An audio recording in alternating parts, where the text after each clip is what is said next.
Hello and welcome to the Leading Lounge. I'm your host, Dr. Justin Dubose.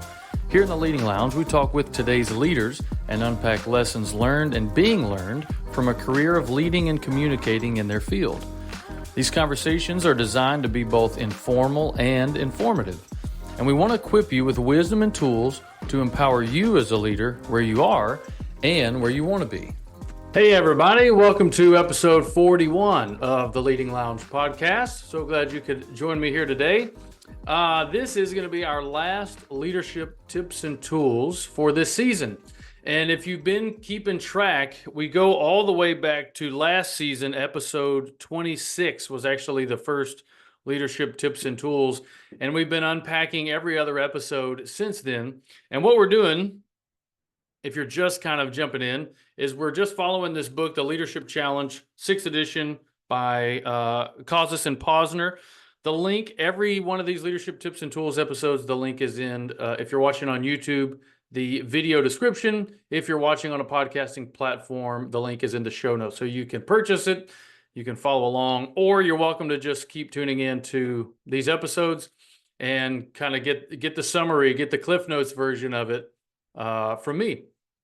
But the purpose of these episodes has been to give you some practical and really well-researched leadership tips to help you and tools to give you some practical things that you can begin to implement wherever you are, no matter where you are, in whatever season you're in.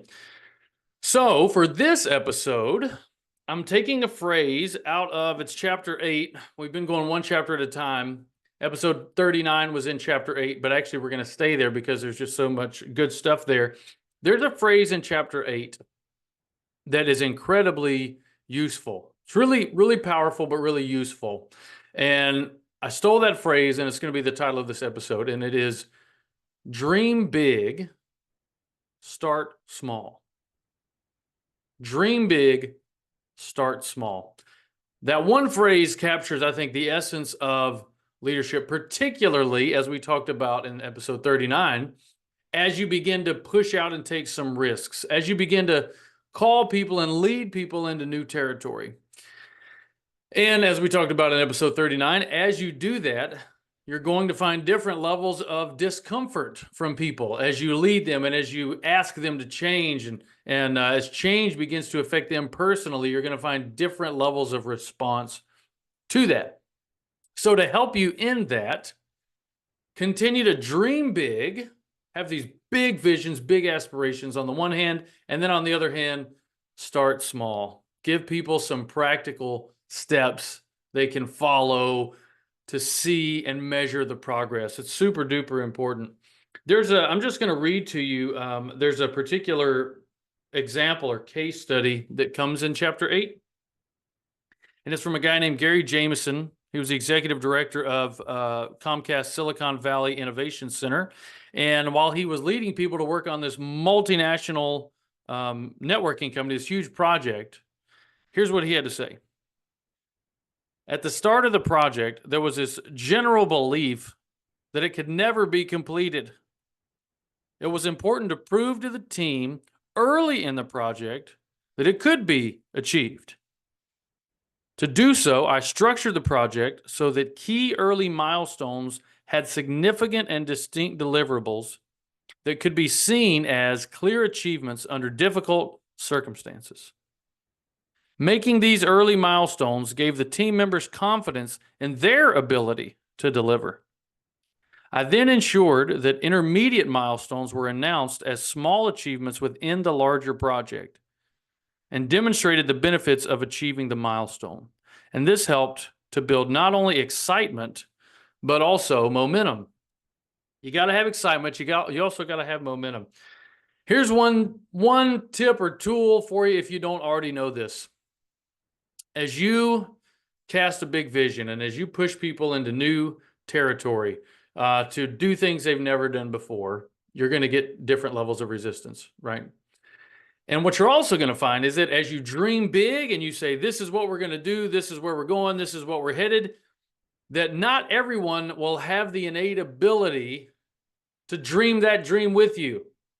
Different people are going to have different levels of going, well, I really need to see it. I really need to see it laid out and spelled out, see what that looks like. So the idea of dream big, start small is don't cut your dreams down to the lowest common denominator. Don't say, well, look, just because, people don't quite get where we're going, we're going to bring the dream down, basically kill the dream so that people can really get it and they really understand it. That's not the answer. That's what most people do. That's not the answer. Continue to dream big. Hold those dreams up. We're going to do this. I'm going to help you get there. We're going to get there together. But start small. Take the dream and break it down into steps. And I will say from experience, this is where coaching comes in handy. Leaders oftentimes are great dreamers. We don't need help dreaming. And I identify as a dreamer. So I'm speaking as one of you. We don't need help with the dream. Oftentimes what we need help with is taking the dream and breaking it down into intermittent, measurable delivers that people can absorb and that they can achieve. They're actually achievable. So you go, well, we got this, 5-year dream. Okay, well, let's break that dream down into annual goals, right? So the first 20% of the way there, 40, 60, 80, 100, what does that look like? And then, break it down together from annual into quarterly. What do we want to celebrate every quarter that helps us get there? And maybe even monthly, if it's appropriate, weekly, however small you need to break it down. But you got to generate some small wins. Give people something to celebrate. And by the way, just because they're small wins don't mean they're not worthy of a big celebration.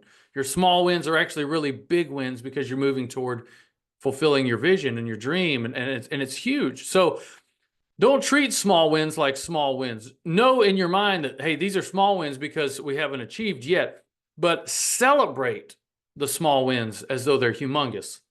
Guys, we did it. We did it. And remind people every step of the way, listen, we're one stair step closer. We're not asking people to jump from the ground floor to the second floor in one bound. We're taking steps.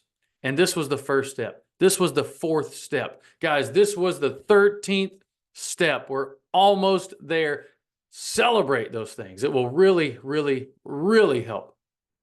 Because, the difference in leadership and, for example, entrepreneurship is leadership, you're bringing people with you. It's really more about the people you're leading than it is about you.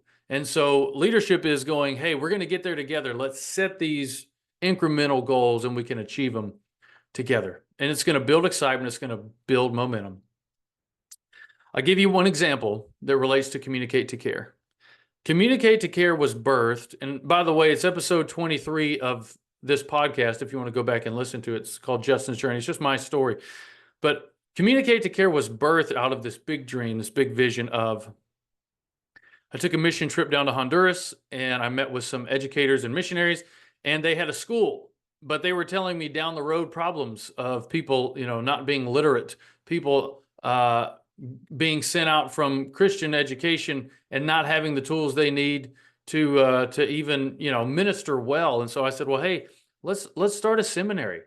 You guys continue what you're doing, and let me come alongside you, and we'll take these kids that you've educated from K to 12, and we'll give them a place to go for some higher education, and we'll send them out. So the big dream was start a seminary. We're going to start a seminary down in Honduras. Well, that dream is so big that people hear me say it, and they go, hey, good luck with that. I don't know how to start a seminary. You don't seem to know how to start a seminary, but hey, good luck. So you take that big dream and you break it down. And our very first step was to start locally in the States, English as a second language. Because once we began to talk to the educators and missionaries, they said, hey, people need to know English. It helps them with their upward mobility. It helps them with their employment. It helps them with their ability to provide for their family. And it also helps them as we continue to educate them at higher levels. Great. So step 1, the first stair step was get people together. Let's start an English as a second language program. So we did that, and that's running, and it's going well. And then we took that and we exported it down to Honduras, and we helped them kind of get that rolling. And so that was one stair step. And even still, I try to celebrate with the people that are doing it with me. Guys, this is wonderful. We're doing it. We're doing it. We're one step closer to the big dream. So I hope that's helpful. If you need any help, because it is an awful lot of thought, it is an awful lot of intentionality, an awful lot of work to take a big dream and break it down into measurable incremental steps that you can then celebrate as achievements and milestones, then reach out. You can, there's in the show notes or description, there's my Calendly link if you want to book a free consultation. Shoot me an email, hit the Communicate to Care website, communicatecare.com. But I seriously love helping people. It's really my passion, is combining the gift of coming alongside leaders and helping them, and then taking all of the resources from that and going and doing some great missions work overseas. So give me a call, shoot me an email, book an appointment on Calendly, but I would love to help you with that. Hey, God bless you in the work you do. You're doing great things. Keep it up, and we will see you on the next episode of The Leading Lounge.